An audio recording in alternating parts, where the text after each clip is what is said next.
We are very spoiled. And for those of you who do not know James Reed, you've lived a sad, sad life without James. James, welcome to the show. Would you mind giving an introduction to tell everybody out there who do not know you, who you are, and where you are, by the way, too?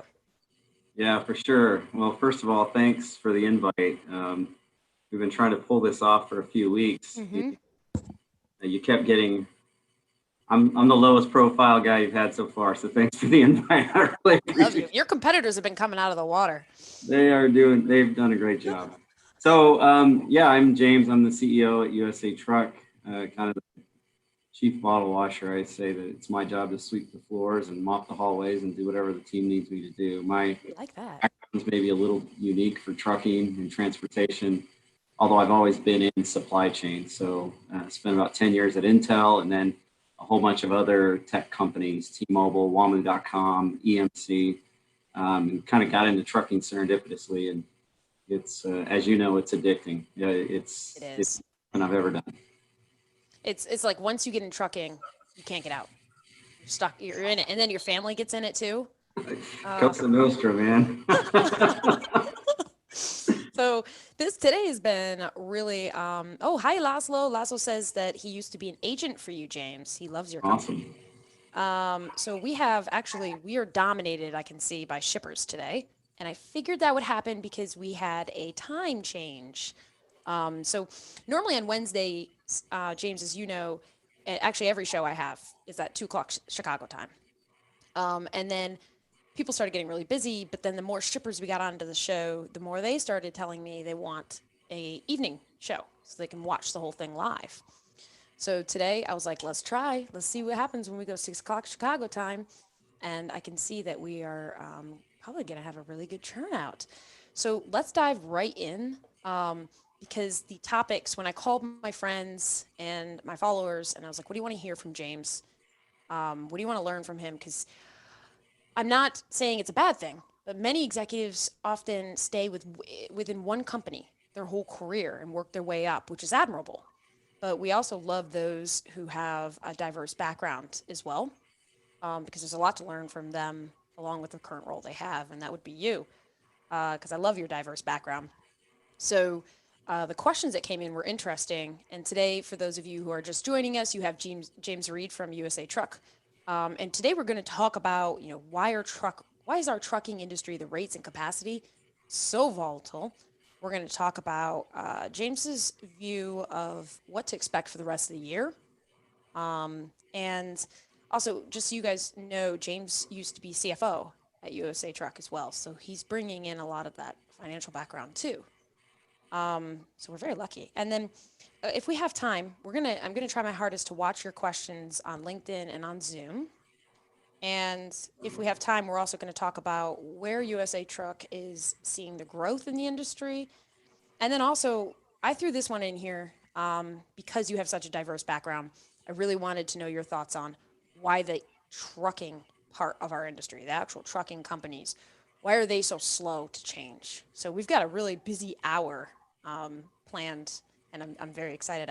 I'm very grateful you joined us. So let's hit on rates first, and let's talk, James, on both rates and capacity.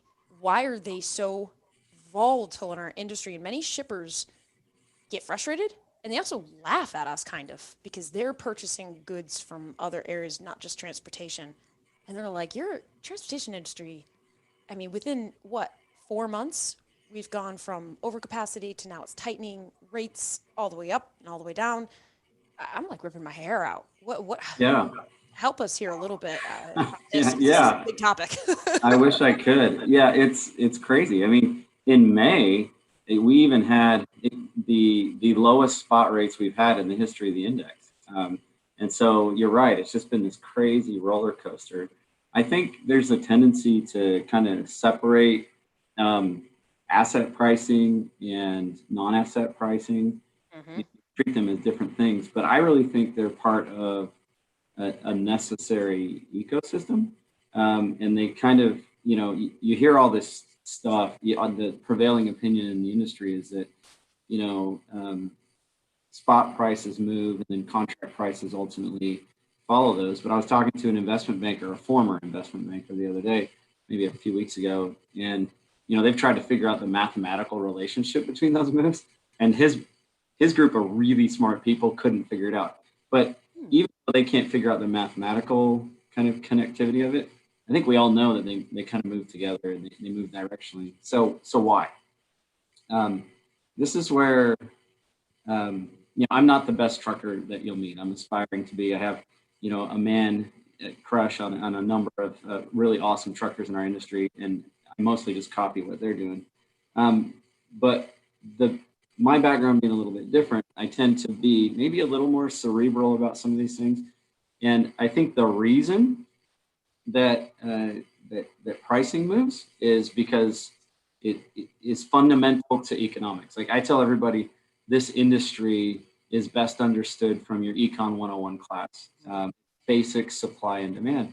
And when supply becomes really abundant, price goes down. And when of course there are supply and demand dynamics there, but when supply becomes abundant and demand's level, prices go down. When demand goes up through the roof and supply goes down, prices rise. So it's a very predictable kind of thing. Now, that's how the economists would talk about it.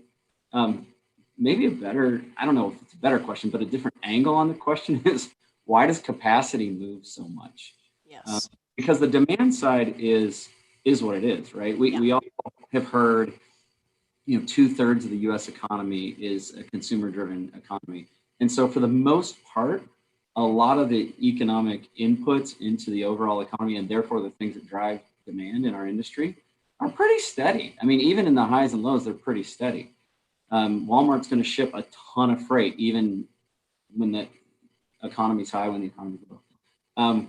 The supply side is much more interesting to me. So, you never want to look at your competitors as bad actors. I don't think that that's what happens, but I do think that that groups of people behave in their own economic best interests, if that makes sense. And so, let's just go back and look at history, not that far ago, because I don't have a good memory, but 2018 was bonkers, right? The economy was going crazy. And it's the old adage, if you have a truck and a relationship, you can get into transportation. So this may not be true for every individual that's listening today or that's in our industry, but people that were swinging hammers and roofing and doing construction or doing other types of jobs, working on farms, said, wait, I can make a lot of money in trucking. So they put down all those trades and they went to trucking, and it drove capacity up. And they made some money in the short term. When that capacity rushes in, there's an oversupply of capacity and pricing drops. And that's what we saw in 2019, what turned out to be a pretty crummy year for most truckers. So I have a lot more to say about this, but I'd love for you to interject, or if you have any other. No, you're spot on, and I love that you're not focusing on demand because, and I can already see, if you can see the comments at all, both on LinkedIn and on Zoom, everybody's already catching on that you're very authentic and they're liking it. So, because that's really important to us. But I'll tell you that we've had shippers on here that say this, and one of our famous shippers is Ron Kane, and he'll always tell us, Cassandra, Christmas comes every year, and every summer everybody goes berserk ordering the same amount of drinks and barbecuing food and blah blah blah. Like it's the same, the demand stays the same. So why is this industry, the supply, all over the place? And so I love that you came right out and said that. I wonder sometimes, and some of you out there are going to hate me for saying this, do we need to have a higher barrier of entry for trucking companies and broker? I mean, I would like to say brokers too, but at the same time, they're not the ones running the freight. Maybe brokers, but what do you think when you hear something like that? Yeah, so it's interesting because I've been on a bit of a road trip. You asked me to tell where I am. I'm sitting in a hotel in Scottsdale. I think you and I are probably close together. Yeah, we're probably like a mile away. Yeah, but we couldn't get a studio because of COVID, so here we sit. And I'm visiting my granddaughter. But as I've been going around. I stopped in Cowley, Wyoming, which I don't expect anybody to know where that is, but one of my very dear friends, you can follow him on Twitter. Sorry, Cassandra. I hope can I give out his? Cool. Go for it. Yeah, NBA Cowboy. So he's the guy that his name's Brett Crosby. He's one of my best friends.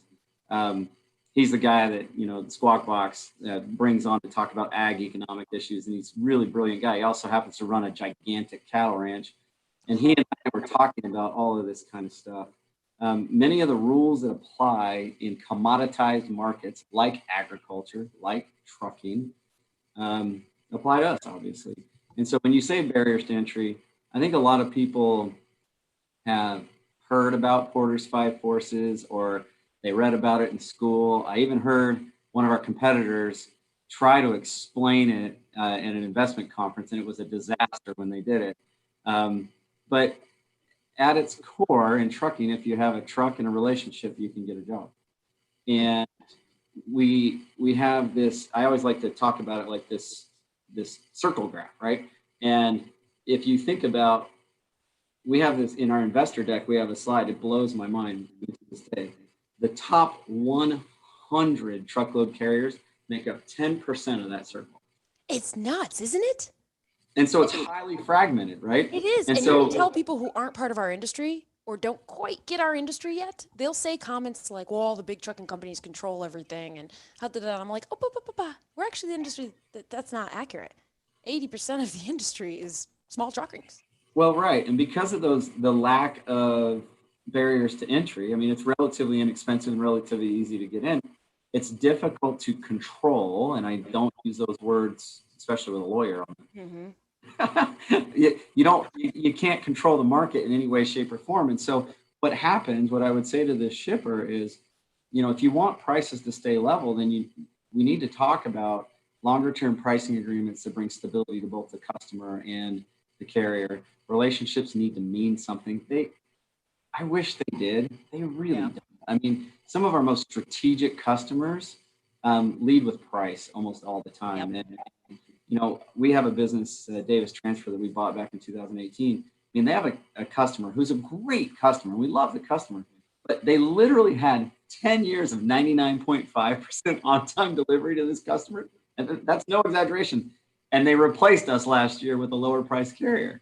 And so I get it, but look, everybody has a role to play in this. And so frankly, if you put yourself, and I try to ask our team to do this all the time, if you put yourself in the shipper's shoes, I mean, imagine that you're a purchasing agent at a giant company. And even worse, imagine that you're not really a transportation expert. A lot of people are procurement folks, right? And you got your CFO, caving your head in because everybody else's, shipping costs are going down. And the only way you can really do that is either go to your existing carrier who owns assets and has a big investment to be able to support you as a customer and ask them to take a lower rate, or go to the open market. And the open market makes it easy and a bit frictionless to do it. And so that's why it moves. And I will tell you, and I hope this is okay, Cassandra, if you want to reel me in, as you think about what's going on with COVID, and even I don't know, it's crazy, right? So think about 2019, tough year for transportation. We go into the drug clearinghouse. You've got some expected, anticipated issues with diesel, which turned out not to happen at all because the fuel markets blew up, kind of imploded. Then COVID hits. So you've got this hypothermia of the freight market. If you think about my hands represent the country, and these are the coasts, imports stop, demand just gets centralized in the middle of the country. And that's before we knew COVID was a big deal to our own health. And so you've got all these guys and gals that own trucks on the coast. They don't have any business all of a sudden. What do? They run to the middle. What does that do? You got lots of capacity. Demand hasn't changed at all. Prices go down, right? And then COVID really hits us. I mean, that was a Chinese COVID effect. Now you got the U.S. COVID effect. So if this is imports, let's use our hands to kind of connote demand. Demand naturally shrinks in the U.S. because non-essential shippers stop shipping, and honestly, they still haven't really recovered. Essential shippers keep shipping. So now you've got, all these people are competing for the same amount of demand. Yep. Prices go down, and then the demand shrinks, prices go down further, and then the government jumps in and offers $1,200, and they offer the PPP loans. And I'm a bit of a capitalist pig, and I hurt for these people that are affected, and I don't mean to get political in my comments, but when you start buoying up businesses that were already failing or struggling going into it, you're not doing a good thing, because you're just delaying the inevitable. You're delaying the inevitable. And we talk about this quite a bit on this show as well. Before we get into that part, and Amanda Miller says this is a truth bomb, which was an ultimate truth bomb that's just been dropped on us right now. I can tell by the comments, like, we're all eating this up. So, excuse me. I want to take a step back, because you just hit on a point that everybody in Madtropolis loves to talk about, because we're all trying to figure out how to work through it, which is shippers who go for the low price freight, and they go for that first. And indeed, as every day that goes by, we have more and more and more shippers joining this following, and they themselves will come on the show and tell us that they have a CFO who will come to them and say, your transportation costs are too high. You need to lower them. And they do not want to leave the carrier or the broker who's been doing an amazing job for them. They don't want to. And they have no choice. They have to go for a cheaper option. And then it stresses them out, because that means more work for the person running that department, for the shipper. And a lot of people have been in this industry for a long time, and I bet this is what you think too. They say, just be patient. Those shippers will be back. But some of the shippers will tell us, we don't know, because we have to deal with the higher ups. And then, by the way, for those of you who watched the interview from last week with the head of Uber Freight, after that interview, which was interesting, but I got a lot of tough feedback about that interview. And a lot of people came to me and said, Cassandra, I'm a shipper, and Uber has a lot of money and a lot of executives and a lot of investment. They went over my head to my executives, and that's why I have to run freight with them right now. And it's nothing but a headache. And let's be real, that's what this show's about, right? It's about being authentic, it's being real. So you hit on that pain point that all of us are trying to work through. And a lot of it is patience. And a lot of it is, I feel bad for shippers sometimes, because I don't know. I've been told that if you're a shipper and you run a transportation department in your big company, you're often like the redheaded stepchild. And people don't truly understand the transportation industry, and things, knee-jerk decisions are forced on you. So it's interesting to get this whole dynamic in here, and then hear you say that you're seeing it as well, and you're dealing with it as well. So the other thing that I was wondering, and I asked the head of the FMCSA the same question, which was, when the FMCSA lowered the restrictions for regulations, did that allow us to be flooded with more capacity than we truly needed? And what are your thoughts, if you can even answer that, if you've even thought about it? It's me really nerding it out here. But I went to the head of FMCSA, and I was like, hey, you need to pull back those regulation waivers, because you're killing us here. And he's like, Cassandra, it's not that easy. Like, life is not that easy, Cassandra. Yeah. Well, you hit on a bunch of things there, so don't let me forget the points that you made. So with respect to FMCSA, it's funny. I see some of our public competitors make commentary about, or observations about, capacity, whether it's higher or lower. I just don't know the answer to that question, and I don't know how they know the answer to that question. The only way... How does anybody know the answer to that question, truly? What's that? How does anybody know the answer to that question, truly? Well, the only way you really know is by virtue of the bid environment in the spot market, right? As shippers get more and more desperate for capacity, they're willing to pay more, and you start to get phone calls, and it's a very fluid thing, and it moves. So I don't have any observational statistics that tell me, oh yeah, it's either artificially moved it higher or what have you. Yeah, as I was out, visiting with Brett, the rancher, and another rancher out in Eastern Oregon, They actually asked me about, oh, hey, did the restrictions change? Is my radius for my farm exemption bigger? Oh my gosh. Like, you want to haul, are you hauling cows or are you hauling for, anyway? So with respect to kind of purchasing and transportation being, I think the words you used, the redheaded stepchild, it's funny. My first 6 years at Intel, I worked in what they call CSMO, it's commodity management, with supply chain management. And that's exactly right. I mean, if you think about these big shippers, their product is not transportation. Their product is retail. Their product is appliances. Their product is auto parts. And, I was a career finance guy. And when I would go speak to students, I would always tell them, like, look, when you're in a support function, you've got to be comfortable with anonymity. If you're not, like, I'm a finance guy. If I want to be the cat's meow, then I should go work at a company where finance is the product, right? So many of the shippers that we all work with, they really are. They're really smart, by the way. Yeah. They're not class citizens, but they are a support function. And what I always try to tell our team is, like, look, imagine their conversations. Because I've been that guy, right? Imagine their conversations. They've got internal customers who have P&L targets, that have profitability goals, that have, needs to receive freight at a certain time because that's when they have employees there, or that's when they need the raw materials to run their production line. And the costs of being wrong on that are extreme, and they don't get any love. They're a little bit like a referee in a basketball game in those companies. When it's going well, nobody recognizes them, and when it's hell in a handbasket, they hear it. Yes. It's a tough thing. So how do you fix it?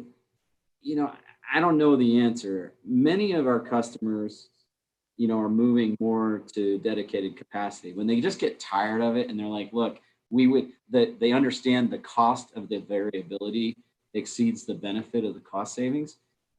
They will move into dedicated configurations. So that's one of the things we're doing. I would just encourage shippers that are listening to truly consider the total cost of ownership. I don't know that people really understand. Oh my God, you're the gonna switching hit on costs. another hot spot. Oh, did Yeah, that's well, I don't know if they Go ahead, really say it. It's a really understand good one. if they really understand the switching costs, right? So, I'm just going to switch out a carrier because I can save 3 cents on this lane. And now all of a sudden, you're losing productive capacity at your factory or your warehouse or your DC, whatever it is, because you're moving trailers out, you're moving trailers in, you're reacquainting people with new processes, tools, procedures. I don't think people really understand the details, but they're right. They're getting their teeth kicked in by CFO. I was CFO for 18. Like, I was that guy. You want to know what's really interesting, James? Is okay, don't let me forget, we have to pause and look at the questions and the comments because I'm going to tell you right now, this is so unprofessional. Pretty sure I've just fallen in love with you.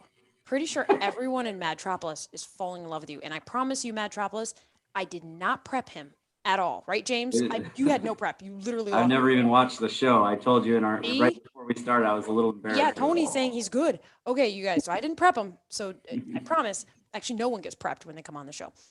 So, shit, I was gonna say something that was so good, but we gotta pause to go to the questions and answers and the comments. But I wish I could tell you what I was gonna say. Oh, that's what it was. Is everybody who's watching, you have a couple shippers right now. They're gonna be your new best friends because they're being forced to switch carriers, and they told me that they have to work twice the amount of hours for the next 2 weeks to get those carriers up to par with their shipments and how everything works and the ins and outs. All right, let me check this because V, one of our shippers, he says, Cassandra or Bill, when talking about long-term pricing, how do you adjust rates per year? Do you just apply a GRI adjustment, adjust fuel, or do your contracts fluctuate as much as the industry? Wow. And so he got thumbs up on this question too. It depends. So, when you're talking about dedicated accounts, oftentimes and this isn't unique to USA Truck, this is everybody within dedicated. Oftentimes you'll work with the shipper to build in automatic kind of price increases. Usually those are for very specific things like specialized equipment, or more frequently, and shippers really like this actually. They're willing to give rate increases on long-term contracts for driver pay. If it goes to the drivers and makes their lives better and makes their performance better, they're willing to do that. With respect, excuse me, to general freight, um, this person asked if we apply a GRI or just fuel. I didn't get to say this earlier, so and I'm going to go way out into left field. You can reel me in if it's too far. So when I said this is a commoditized business, we have our strategy session next week as an executive team. We do this every single year. Every single year, I ask the team to read Michael Porter's incredible article called "What Is Strategy." You can get it online. You can buy it from Harvard Business Review. He talks about differentiation, especially in commoditized markets. And you really don't differentiate on price. You really don't differentiate on service. Those are table stakes. You have to do those things. You differentiate on your execution. And so when I talk about that, when I talk about Porter's Five Forces, same guy, by the way, and then I say things like what I'm about to say a lot. Uh, when you work in a commoditized market, the customer has the power in the relationship. That's okay. That's not meant as a resentful comment at all. But when I go to a big customer and go, hey, I got this killer idea. I think we can automate all this stuff. It'll save all kinds of money. And they go, that's an awesome idea. And then they turn to the other 10,000 literally providers and go, I'm going to do it the way I know how to do it. Like, people don't want to try things. It's the same thing with pricing, right? So do we apply a GRI? There have been times in the history of our industry where you just go in and you go, we're going to give you a general increase. It's 3%. Most of the time, it's customer specific, especially with our best, most strategic customers. It's a give and take, and it's a conversation, and they're very good about not slaughtering us when times are going down, and we are very respectful in the same way when times are going up. With respect to fuel, look, we have our fuel program, but remember, the customer has the power in the relationship. You use the customer's fuel program for your biggest customers. That's just the way this industry works. And then do our contracts fluctuate as much as the industry?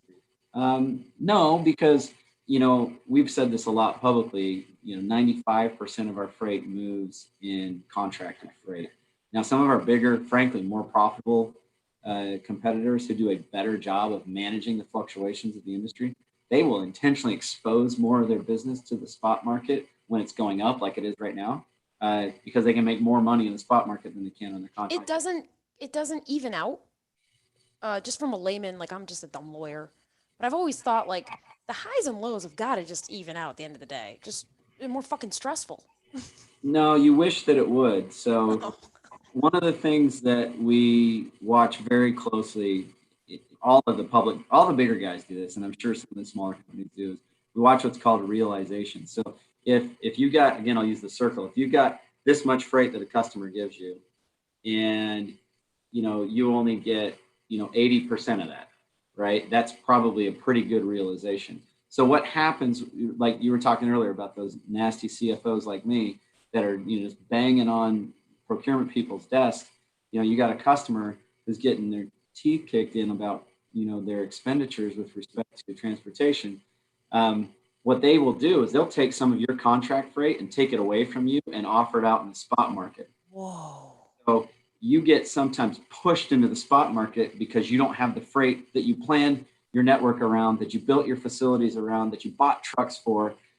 Because remember, contracted freight and transportation is only, and you're a lawyer, you'll know more about this than I do, but it's only contract for the terms of carriage. It's not a commitment for freight. No, it's not.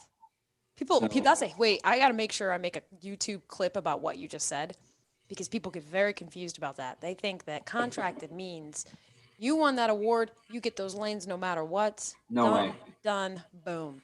Nope, not what it means. Chris Jolly says, here's another biggest truth bomb out there. Dead on.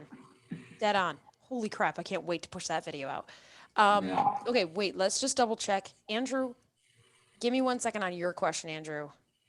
Let me just make sure that nobody else has capacity questions. Okay, how about this one? Andrew also has Andrew's one of our shippers. He's very famous in Madtropolis because he's really smart, but he's also a smart ass and he picks on me a lot. Probably justified. Probably. We're not going to tell him that though. He says that what needs to happen in the market before carriers like USA Truck will consider adding capacity to their fleets? Holy crap, good question. Yeah. So I'll talk in general terms and then I'll talk about USA Truck.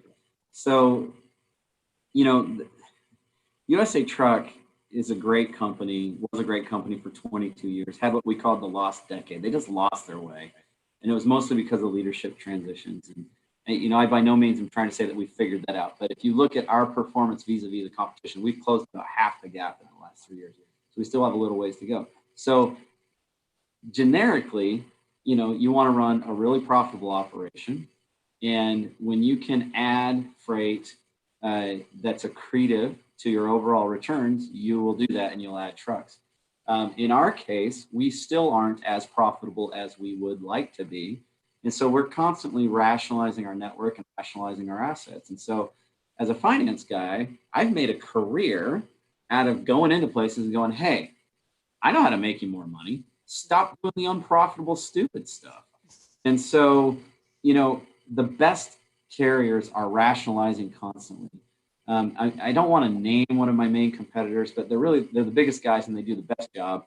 And when they started, very famously, they ran Phoenix to LA, LA to Phoenix, Phoenix to LA, and somebody would say, "Hey, can you run to Sacramento?" They go, "We don't do that." And you get the densification, the profitability in your prescribed network, and then you're disciplined about where and how you grow. And so if you go all the way back, rewind to the beginning of our conversation, part of the issue in our industry is we just have perpetual ADD as an entire industry. So true. Oh my gosh, Unreal. it's produce season. I'm going to run to Florida. I'm going to run to California. So we're just constantly chasing, and it's this big balloon. If you squeeze it, it bulges somewhere else. And you squeeze it here, it bulges over here. So for us, it's a really crappy answer to the question, but we're not going to add trucks until we're running the trucks we've got as profitable as we want, which is aspirational. And that just takes discipline. We're copying the guys that have done it best, and they're in a better position to do it. So maybe a better question for another guest that's really running well, or maybe one of your past guests. I think that was a really good answer, actually, and very real, which is what we prefer. We don't want a bunch of corporate bull.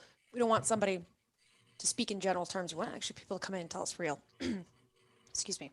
And excuse me. So hold on, let me just double check on this topic because this one seems to be incredibly hot. All right, now you got another shipper question. Tony Darnell, also another very famous shipper in Metropolis, he says that how does freight price reduction process even work? Is it cut and dry as the increase? I've heard every reason why the prices rise, but the market is maybe the only reason I've ever heard as a palatable for a decrease. Huh. So you don't get good. You don't have. So Tony's saying that he hears every reason under the sun for why Yeah, prices are increasing. yeah, When they decrease, they're like, oh, it's the market. It's economics. yeah. Yeah, and Tony, I don't want to read too much into your question, so maybe you can shoot us another question if I miss the mark here. But you're right. People say, "Oh, fuel prices are going up, trucks are getting more expensive, insurance costs are rising." Those things, by the way, are all true. So we want more money. Pay us more. But I really love the spirit of Tony's question because, again, I'm a guy that worked in commodity management, and you don't hear as much about this in our industry. Certainly, you hear it in dedicated businesses, but as we work together to find efficiencies, so the most famous way is via backhaul rev sharing, right? Right. Everybody kind of knows about that, but that's a way where as you identify opportunities that can be mutually kind of accretive to both entities, you can reduce price. And so my answer to Tony would be, he's right. Markets really, it's supply and demand that really drives prices down when they go down. But this is maybe a unique position from USA Truck, and I'm not trying to give away all my profitability. But if I have a customer, and we have several that are willing to work with us on pickup and delivery times, freight configuration, whether it's live or drop or whatever, some sort of kind of pre-planning, pre-commitment, longer-term commitment. There's all kinds of things we can do to improve the economics of the transaction. We would be more than willing to share some of the incremental profits back to our carrier partner or our shipper partners, excuse me. Just because in my mind, look, Smart. depends on everybody benefiting together as we're kind of chasing it higher and higher. So anyway, again, I don't know if that's the best answer, but I'm open to it if Tony ever wants to talk to us. Yeah, and he totally probably will. So V has one more question. Sorry, this is a really good topic, and you're actually let me make sure I'm not insulting anybody. I don't think so. You're one of the first that can come on and I feel like truly and authentically teach us from a carrier perspective. Um, I maybe it's just you got good energy too for live production. So V has another question. Do you prefer to focus on specific lanes or do you like to focus on specific industries? I like Yeah, that that question. was a great question. It's, I see this other question above it about what did COVID-19 teach you about your org and what will you change Oh, I moving? missed that one. Sorry, Chris Jolly. No, it's all right. But I think they're kind of related in a really wonky, weird way. It's kind of how my head works.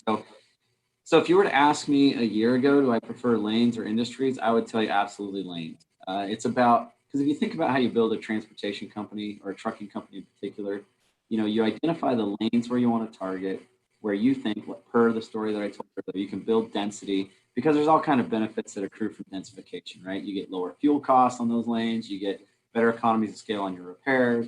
You maybe most importantly, you can get drivers home so drivers can come in and other drivers. So I tell customers all the time, we are a network first company. And if you just leave it there, that can sound kind of offensive.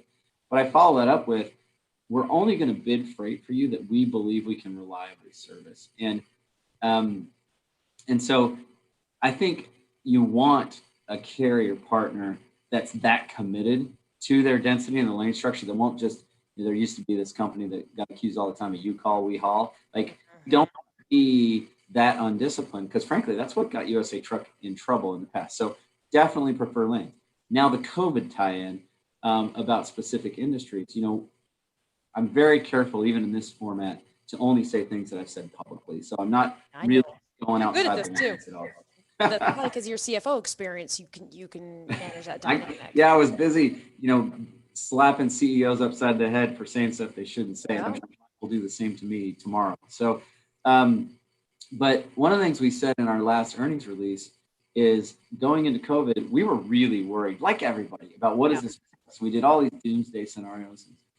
We classified all of our shippers into essential, what I call quasi-essential, non-essential, unclassified, which we didn't know what to put them in, and then brokers. And over 80% of our customers were essential shippers. And so we were kind of high-fiving and chest pumping in the hallway. Everybody at USA Truck was excited because we've made it through COVID, knock on wood, Yeah. relatively on par with what we were doing before, which, by the way, Nice. wasn't very good. But we weren't really hurt by it. And a lot of people felt good about that. And I'm like, time out. Like 99.9% of your career, you're not going to be in a pandemic. And so what I kind of realized, and my chief commercial officer helped me a lot with this line of thinking. We bounce a lot of stuff off of each other.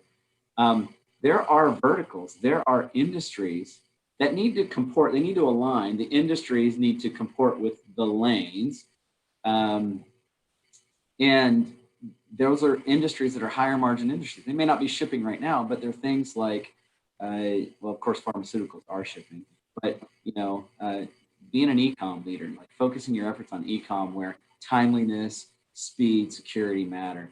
Auto parts, auto companies, we all have been on the planet long enough to see the highs and lows of, auto Yes. cyclically, and you can predict it. But they pay extraordinarily well, and we don't do any auto. So there's this crosshatch, we used to call it, I'm an old dirty analyst, they say, this crosshatch analysis that needs to be done to help you understand where the right lanes that you want intersect with the industry. Now, as a shipper, it can be really frustrating. Why won't you quote all my freight? I don't want all your freight. I only want the freight that works for me. And so that's hard too internally with our salespeople. And our salespeople are awesome. They've done a really good job of pivoting. But when I first got here, they would just like kind of dump things on the table and go, quote it. And we're like, we don't want any of that freight. So they have to be a more dynamic, frankly, intelligent salesperson that understands what I'm selling is the specific network capacity that we want to fill. And so it's not that you're filling customers' needs, you're filling customers' needs that align with your organization's priorities. Okay, you're gonna get some new best friends on this show. I see the shippers going nuts on both feeds. So for my shippers out there, I did write down so we can talk about it later too. You call, we haul. We're totally going to reuse that word many times in Mad It's not a Travels. compliment. It's not at all. And not at all. It's actually exactly what shippers do not want. Every shipper, let me think about, no, every single shipper, including our pharmaceutical shippers last Friday, say the same thing.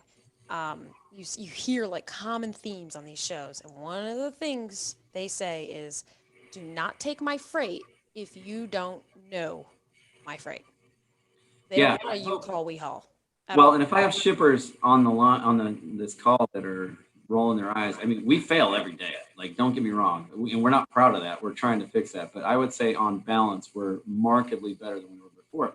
But again, it's a commodity industry. Like, go to 50,000 feet. Think about how commodity businesses run. So in this environment, where everybody is trying to preserve their freight basket as far as carriers go, there's 95% plus. First tender acceptance. Service levels are extraordinarily high. Um, you're not going to get a lot of opportunities if you don't service the freight you already have. And so service matters a lot Yeah. right now. In 2018, I mean, I'm sorry, shippers, it didn't matter as much. We had shippers that would call and be like, hey, just take it. I don't care when you deliver it. I just need somebody to take it. And that's not me messaging that service isn't important. It's a 50,000 feet. It's a commodity business. Service needs to be appropriate for the marketplace. And everybody knows that. They don't have to like it, but I don't like it either because it means there's variability. But that's the way that it works. So it's interesting because I'll tell you if it makes you feel any more comfortable with Madtropolis talking with all our shippers and our brokers and our carriers when we join together on Fridays and fight out all sorts of issues. One thing that shippers will tell us is that they don't want to be pulled away from their favorite carriers and their favorite brokers. Um, if it happens, they always know that they're going to come back, and or they often will tell their network who to use if they can't use. I'm sorry, I'm responding to a couple comments in here, but All right. they will tell their other shipper friends or network to use these certain carriers. And something that's interesting too is it's actually hard to find. It's hard to find a good carrier and a good broker as a shipper. There's no one spot you can go to that you can trust that's going to weed out all of them for you. And that's something new that I've learned as well. So it's sorry, this it kind of sounds like a side rant from what you were saying, but I just wanted to address a couple comments that I saw going through, No, no. and I didn't want people to run too far with their statements. But No, it's true. It is hard. I acknowledge that it's hard. And why is it hard? I mean, I'm trying not to name names, but the biggest carrier in the entire industry makes up 1.5% of capacity, it's just nuts. right? And so if you go to talk to any econ professor that studies, macro markets, they will tell you, and I mean, I was at Intel, we had 85% market share. When you look at other kind of commoditized industries that have consolidated, the mathematical kind of construct indicates that, and this is kind of a rule of economics, that in commoditized markets you should have one dominant 40% player. Who is? I mean, if this is a $1 trillion industry, where's the $400 billion transportation company? It's not there, and that's because it's so fragmented. So there's a bit of a chicken and the egg thing. Yeah. I think I just wanted to mention about my earlier comments, and I said it was about service. I mean, your price. It's like I said about Porter's article on what is strategy. Your price has to be right. Your service has to be right.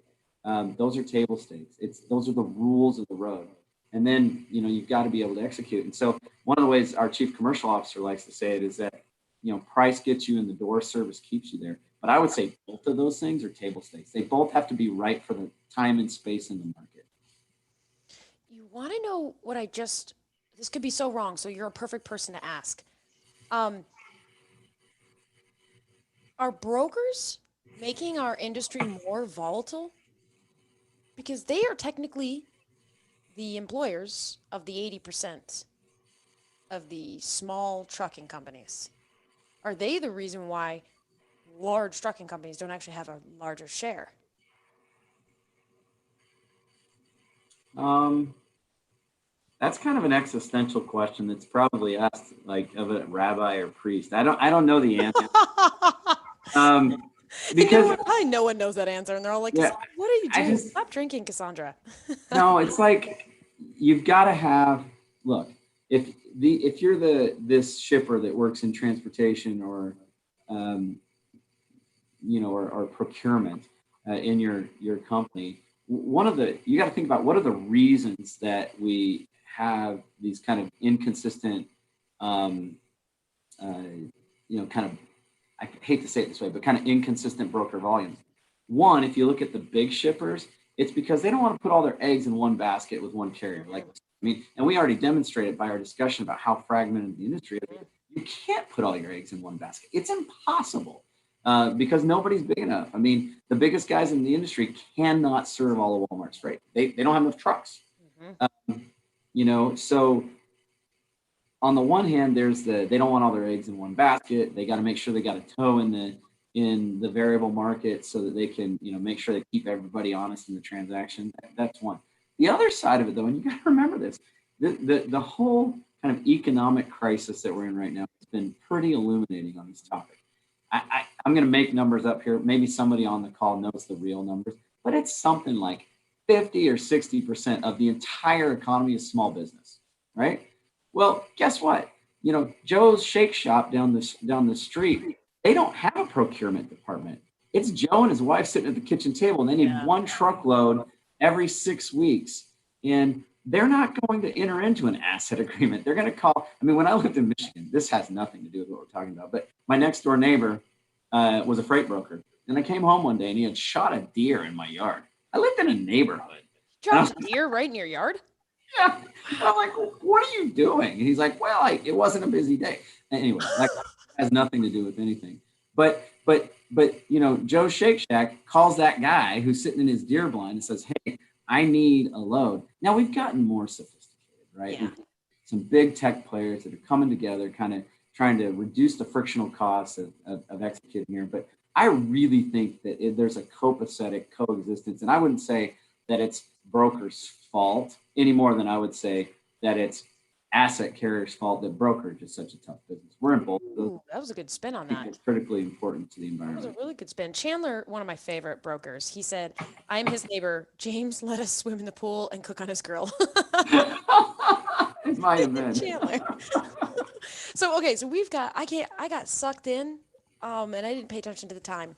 So we've got one more topic. Andrew Teal, what do you want to talk about since you're our lead person today?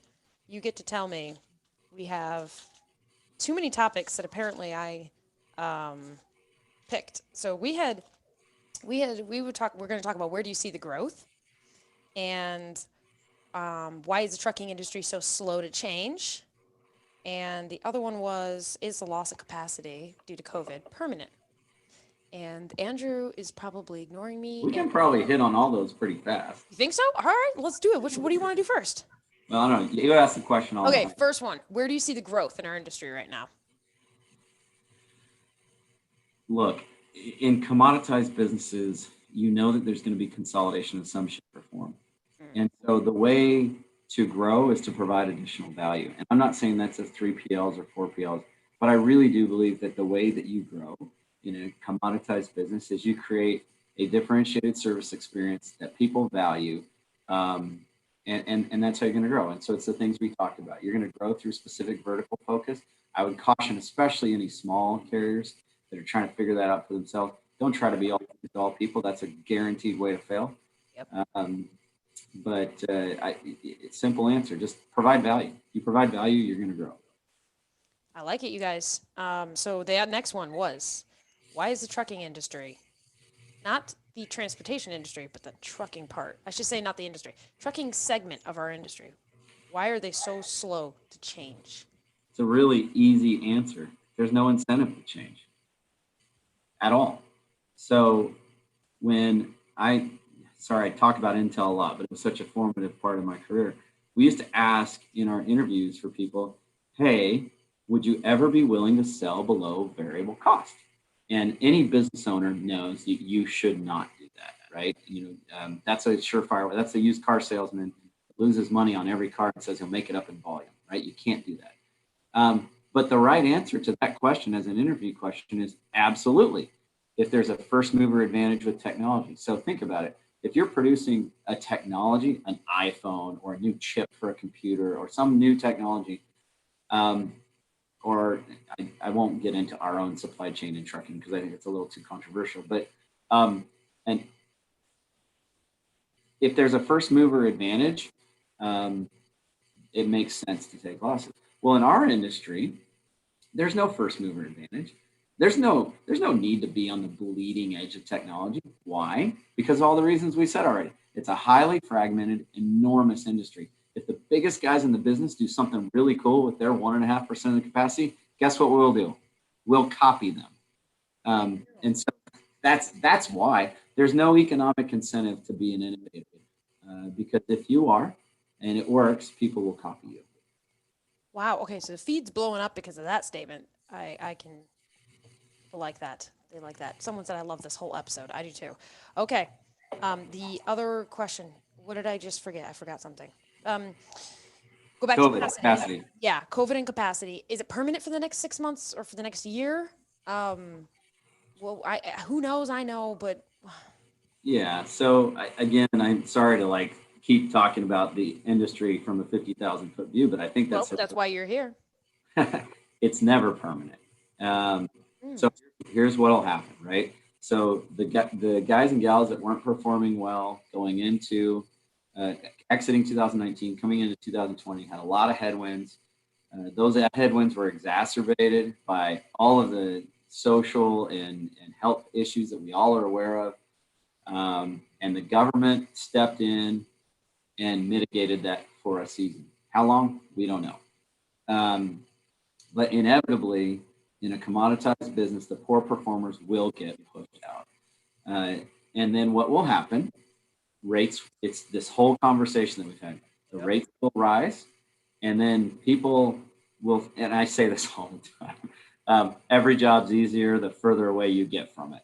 A lot of people go, I can make a lot of money buying a truck. So I'm going to go buy a truck and it'll swing back. So is it permanent? Absolutely not.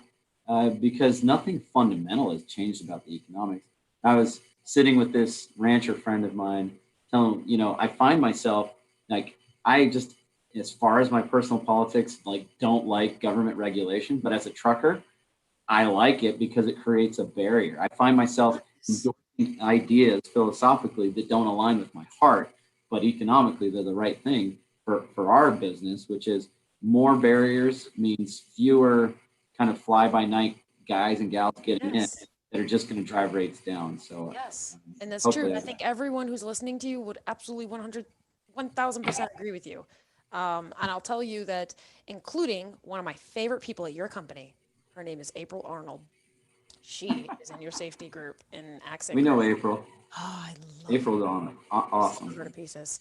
But she'll agree as well because, from a safety perspective, I think that the community, the entire, actually, I shouldn't say community, the entire country has a different standard of how safe a truck and a truck driver and a trucking company should be compared to what the regulations and what the law holds them at, if that makes sense. Yeah, it does. Yeah, I mean, we were talking to our brokers the other day, and I always feel a little bit Pollyannish in saying this, but people go, "Well, what's your collision goal for next year?" And I'm like, zero.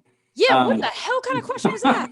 it's Collision goal. that none of us should be satisfied until we stop wrecking trucks and stop, especially hurting people. I mean, there's nothing more sacred in our responsibility than getting people home safely to their families. That's more important than anything else we do, honestly. And wait, for all those out there who are truckers and truck drivers, because I have a lot of them, and they're gonna get mad when I just started yelling about that. It's the what he meant was it's the intent behind that answer. Obviously, you're always going to have crashes. So when I worked for lots of different trucking companies, one of the biggest accidents was when someone would fall asleep. A layperson in their car would fall asleep and cross the median and hit the trucks head on. Obviously, as a trucker, you can't help that. So you're going to have some crash statistics. Yeah, yeah. What he was getting to was the intent behind the answer. Yeah, and So nobody maybe I know knows. we're running short on time, but maybe I can just make it a little more personal. So, in 1951, just outside of Glens Ferry, Idaho, my great grandfather, who was raising my mother, was killed in a train crash, and that forever changed the arc of our family's history, and certainly changed the father figure in my mother's life. And so, and I Yes, have pictures from that crash from the Idaho Statesman, and so it's really personal, and we talk about it. I've shown pictures of the crash to our employees. People need to get home, and so collectively our mindset needs to change. I agree. And I think that the only way for that to change often, and people don't want to hear me, some people do not want to hear this, but I do promote that certain types of regulations may be needed for better safety and for more stability in our industry. You know who doesn't want to hear that probably? Are consumers who buy the commodities that have to pay a higher price for the higher transportation costs. Yeah, but if No it's question. their kids, their wife in the minivan next to the truck, Mm-hmm. at the end of the day, we all have a vested interest in the same Mm-hmm. thing. So, you have 3 minutes. Do you have anything that you think the community needs to know? Since you have shippers, carriers, and truck and other and different carriers from a different sizes all here. Is there anything we need to know in the industry that you think we're all missing when you see a lot of chatter or people asking the same questions, or did we hit on everything? Yeah, I mean, it's a really simple thing. Right? Relationships are based on essentially trust and communication. And for whatever reason, companies um, are wired to not do either of those things well. And so I used to talk to all of our driver classes, and I still try to do that occasionally, but we have a video now. But one of the things I say in that video is to drivers, if you want to be successful in our industry, you need to communicate, communicate, communicate. When you're done doing that, you need to communicate some more. And if you think about really everything we've talked about today, being a procurement professional, being a shipper, being a transportation professional on the carrier side, they're hard jobs. Yeah, I they mean, are. remember what I said? That's one of my favorite own cliches. That's probably not cool to have your favorite self-made cliche, but every job's easier the further away you get from it. Um, I think a lot of the challenges and the volatility could be solved with communication. You think if a shipper called me, and many of them do, if a shipper called me and said, "Hey, look, man, I'm getting my teeth kicked in by my CFO. I have got to get closer to the spot market. I don't have to get all the way there, but I got to get closer. Can you help me?" Man, I would much rather take a lower rate from them and preserve the sanctity of my network that I put so much effort and investment in than lose that freight in the open market and have to go back there. Like, we create so much waste. And again, a cliche I use all the time is, that rework is the most offensive form of waste. This industry works and reworks and reworks and reworks. Unreal. It's terrible. And Unreal. so my message, sorry to be so long-winded, is for both carriers and shippers, man, open the lines of communication. Communicate, communicate, communicate. And when you're done doing that, communicate some more. I really believe that solves a myriad of issues that we've talked about here today. We have you for 1 minute. What are your thoughts about the direction our industry is going with autonomous trucks? Like, are I we was there asked yet? once if about the inevitability. It's here. It's already happened, right? There's going to be a whole regulatory framework that's going to be a challenge for people, but it wrapped this back to what I said earlier.